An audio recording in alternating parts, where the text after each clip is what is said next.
Hey friends. Well, I had an interesting morning because Annalise woke up at 5 a.m. I was up. I'd been up for a while, but I was looking forward. I got up nice and early and I thought, okay, I'm going to have a nice little yoga session and then I'll be able to meditate. Well, my meditation was sitting by Annalise's bed and rubbing her feet to see if she could go to sleep. It was a sleep meditation. An unsuccessful one, ultimately. She did go to sleep for about 2 seconds, and then as I tried to leave the room, she woke up again.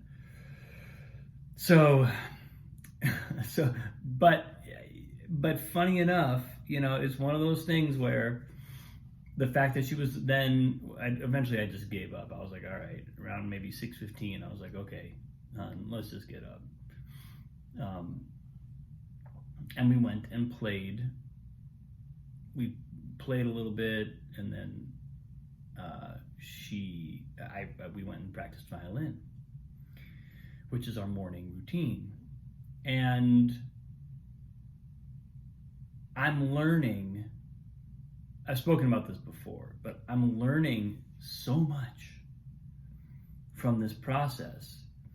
And it's a really interesting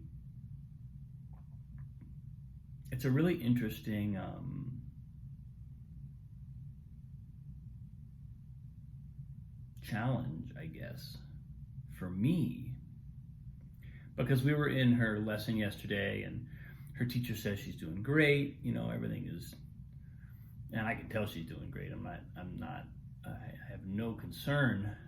But when I practice with her, being a musician, as I am, I really have to kind of, she's somebody who is so just 100% independent minded. She wants to do everything by herself. Maybe it's also being four. But it feels like such a healthy kind of autonomy that she's claiming, to the point where she'll want to play a song on the violin that she's never worked on, and she'll tell me to go stand across the room because she doesn't want me getting too close to where I might try to say something or do something. And I'm rolling with it. I'm learning my place in the mix. But there is this beautiful way in which, first of all, she does eventually grant me access. She does eventually. If I say the wrong thing often. Sometimes I'll offer what I think is the most light touch, nudge, or correction in a certain direction, and it'll just ruin everything. She doesn't want to do it anymore. She doesn't want to. Not so much she doesn't want to do it anymore. She just wants me to go away so she can do it.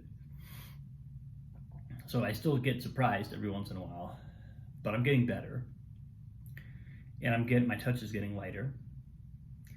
And what I'm finding is there's a really interesting correlation between her very direct and very very in the moment saying, I'm doing this, leave me alone, this is mine, and my own re-owning of my own creative self, which is also kind of happening right now in a really cool way. And I mean, they say, your students are your teachers, your children are your teachers. And that is certainly the case. That is certainly what I'm finding. And I'm little by little, I'm making the connection between, when she feels like she's playing and doing this for her own love of doing it, then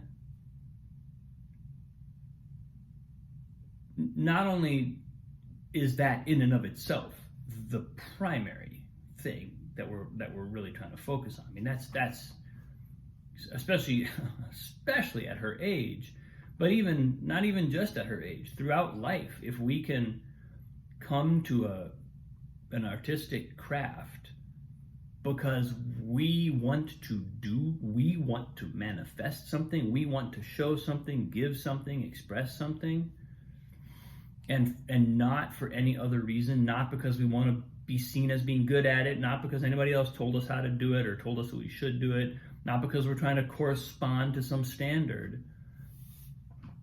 If we're coming from that place, it's like that's the gold mine. That is where it all happens. Because all that other stuff we will get. If we need it, we will get it. And what we don't need, we won't worry about. I was having a great conversation with one of my piano students yesterday, and we were talking about, if you look, in classical music, we become so fixated on technique because the amount of technique, the amount of technical prowess required to just be competent, not even to be excellent, just to be competent, is ridiculously high. And to be excellent, we're talking about, feats of human, I feel like a truly, deeply sort of fully formed instrumental virtuoso is doing, we're talking about the peak of human physical, emotional, psychological capacity. It's just crazy in classical music. It's crazy in all music, but in classical music, it gets emphasized. And I was talking with my student about how in other forms, other genres, pop music, all kinds of other, folk, even jazz, to some degree, technique is not the main event, and technique sort of follows the expressive impulse. We have something we want to say, and we develop the tools to say it. We don't go and develop tools for years and years and years and play etudes and play scales and play a million different sort of exercisey things in order to get the technique to finally be able to play some of the music. It goes exactly the other way around. We start with the musical impulse, and then we just build whatever technique we need, and everything else we just ignore because we don't. Why am I going to develop a skill I'm not going to use? And I'm sort of, I think I can almost kind of see it from both sides because I do have a deep, deep, abiding love of classical music and a kind of ongoing, seemingly lifelong, at least up to now, fascination with that music and with what it takes to build the tools to express it. But I also have spent years and years playing other genres and working as a songwriter where your keyboard technique does not matter. It is not the point. You can be a hack piano player and write some of the most amazing songs ever.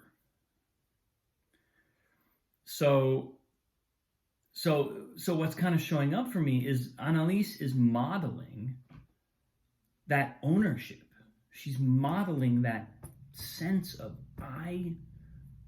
this is mine, and I'll every once in a while let you have a little feedback, Papa. But don't think you're running this show. I come in with my musical knowledge, and I want to impart this and that, and and she's learning a lot of it really fast. It's not that she's not taking to that at all. It's just that she really kind of knows where the boundary is, knows where she wants the boundary to be. And just in the last couple of days, I've been reflecting on this and feeling like this is actually, she's modeling it for me. I'm receiving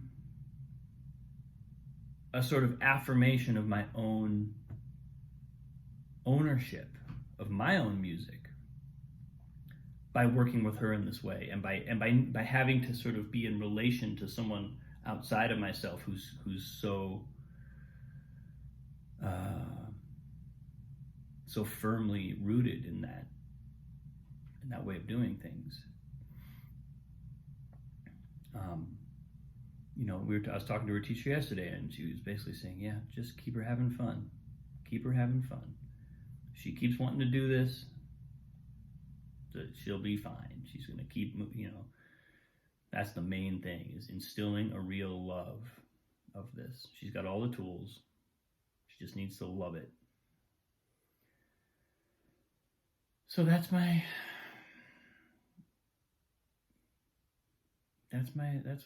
we're doing. We're just going to love music together.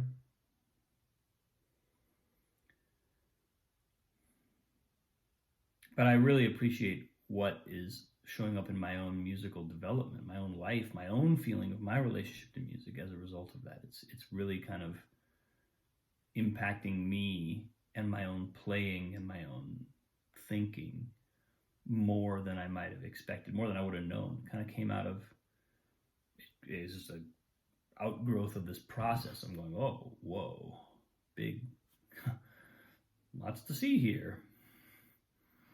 So, and if it has to happen at 5 a.m, then that's when it has to happen. Fine. I can live with that. Thanks for watching, folks. I appreciate you. Have a wonderful day. I'll see you tomorrow.